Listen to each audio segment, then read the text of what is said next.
माही सिंह और आप देख रहे हैं next 9 news. Bharatiya Janata party 400 पार के नारे को लगाते हुए नजर आई, लेकिन कुछ सीटों पर कहीं ना कहीं भारतीय जनता पार्टी को झटका लगता हुआ दिखाई दे रहा है। आपको बता दें, खासकर कन्नौज सीट और आजमगढ़ की अगर बात करें तो इसमें भारतीय जनता पार्टी कहीं ना कहीं पीछे जाते हुए दिखाई दे रही है।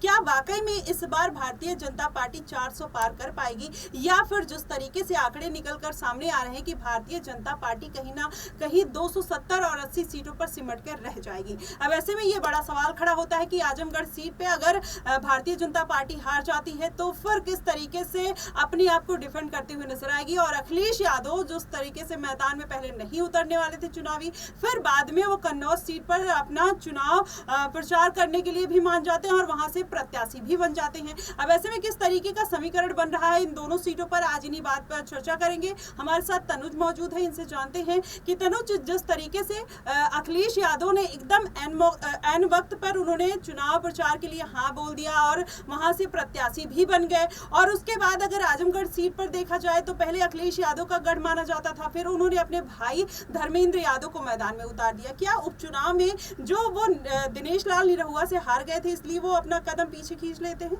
देखिए, नहीं, ऐसा कुछ नहीं है। कन्नौज सीट जो है बहुत महत्वपूर्ण देखिए समाजवादी पार्टी के लिए मानी जाती है माही। ऐसे में कन्नौज सीट से बहुत आसानी के साथ अखिलेश यादव जीत दर्ज कर लेंगे, इस बात में कोई दोहराई नहीं है। मुझे एग्जिट पोल निकल कर सामने आ रहा है उसमें भी यही आ रहा है कि कन्नौज सीट से अखिलेश यादव भारी बहुमत के साथ जीत दर्ज करेंगे। और वहीं बात अगर आजमगढ़ सीट की करी जाए तो 2019 में जब उपचुनाव हुए थे तब कोई वोटों का अंतर देखिए बहुत ज्यादा नहीं था, 8 से 10 हजार तकरीबन वोटों का अंतर था सिर्फ जीत का दिनेश लाल निरहुआ का। ऐसे में धर्मेंद्र यादव को एक बार फिर से देखिए आजमगढ़ सीट से प्रत्याशी बनाया गया है और बताया जा रहा है कि भारी बहुमत के साथ इस बार धर्मेंद्र यादव जीत दर्ज करेंगे, क्योंकि जब 2019 में अखिलेश यादव ने उस सीट से चुनाव लड़ा था तब अखिलेश यादव तकरीबन बहुत सारे वोटों से वहां से जीतते नजर आए थे। ऐसे में दोनों ही सीट यहाँ पर समाजवादी पार्टी जीतती नजर आएगी और भारतीय जनता पार्टी को ये दोनों सीटें इस बार गंवानी पड़ेंगी और एग्जिट पोल में भी यही सारी बातें निकलकर सामने आ रही हैं। जी बिल्कुल, लेकिन यहाँ पर अगर समीकरण देखा जाए आजमगढ़ सीट की अगर बात करें तो वहां पर दिनेश लाल निरहुआ जब उपचुनाव हुआ उसमें जीते और अखिलेश यादव को हार का सामना करना पड़ा। क्या यही वजह हो सकती है कि उन्होंने कन्नौज सीट के लिए वो राजी हो गए लेकिन आजमगढ़ उन्होंने छोड़ दिया? और वहां पर विकास के मुद्दे भी बहुत निकल कर आए कि अखिलेश यादव ने कोई काम नहीं किया था लेकिन दिनेश लाल निरहुआ बहुत काम करते हुए नजर आए हैं, विकास किया है वहां पर। तो क्या यही वजह हो सकती है? देखिए, मैं इस बात को नहीं मानता। मैं ये समझता हूँ कन्नौज सीट पर देखिए पहले अखिलेश यादव चुनाव लड़ने वाले नहीं थे, उन्होंने कर दिया था कि मैं चुनाव नहीं लड़ूंगा, लेकिन जो कन्नौज की जनता थी, जो उनके कार्यकर्ता थे, वो नहीं माने। उन्होंने जिद करी और उन्होंने बोला कि नहीं, यहाँ से आपको चुनाव लड़ना पड़ेगा। और हुआ भी यही। पहले उन्होंने अपने भाई तेज प्रताप यादव को उस सीट से चुनावी मैदान में उतारा था और उसके बाद उन्होंने उसका नाम काटकर खुद का देखिए अपना नाम आगे कर दिया। और एंड टाइम पर ये हुआ, मतलब एक दिन पहले ये हुआ, जिस दिन बिल्कुल जो वो नामांकन दाखिल करने के लिए जा रहे थे उससे ठीक एक दिन पहले ये अनाउंसमेंट होती है रात में तकरीबन कि अखिलेश यादव इस सीट से चुनाव लड़ेंगे। उससे एक दिन पहले अनाउंसमेंट होती है कि तेज प्रताप यादव सीट से चुनाव लड़ेंगे।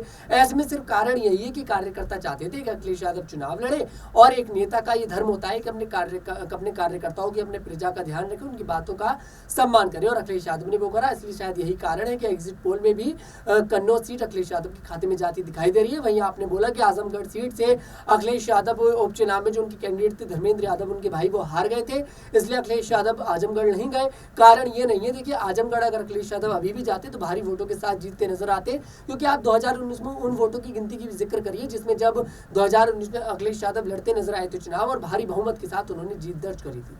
जी बिल्कुल, लेकिन अगर ऐसा इस बार का समीकरण देखा जाए तो अखिलेश यादव लगातार ये बात कहते हुए नजर आए कि भारतीय जनता पार्टी इस बार मुंह की खाने वाली है और इंडिया गठबंधन आगे निकलने वाली है। तो आपको क्या लगता है कि वाकई में इंडिया गठबंधन इस बार आगे जा रही है, या फिर भारतीय जनता पार्टी फिर से जितने दावे वो करती हुई नजर आई उस पर वो खरी उतरेगी? जी बिल्कुल, इस बार इंडिया गठबंधन बहुत आसानी के साथ आगे बढ़ती नजर आ रही है। नेक्स्ट 9 न्यूज के सर्वे की अगर बात करी जाए तो तकरीबन 270 से 280 सीटें यहाँ पर इंडिया गठबंधन जीतता नजर आ रहा है। और वहीं बात अगर एनडीए की करी जाए तो तकरीबन 250 से 260 सीटें इस बार एनडीए के खाते में जाती दिखाई दे रही है। जी बिल्कुल, अब ऐसे में देखना होगा कि क्या वाकई में तनुज ने जिस तरीके से पूरा समीकरण बताया, क्या इस बार अखिलेश यादव दोनों सीटों पर जीत हासिल कर पाएंगे? तो ऐसे में भारतीय जनता पार्टी को इससे बड़ा झटका लगने वाला है, क्योंकि भारतीय जनता पार्टी को कहीं ना कहीं अन्य सीटों पर भी नुकसान होते हुए दिखाई दे रहा है। फिलहाल आपका इस पे क्या कहना है? आप अपनी प्रतिक्रिया हमें कमेंट बॉक्स में जरूर बताइएगा। फिलहाल के लिए बस इतना ही।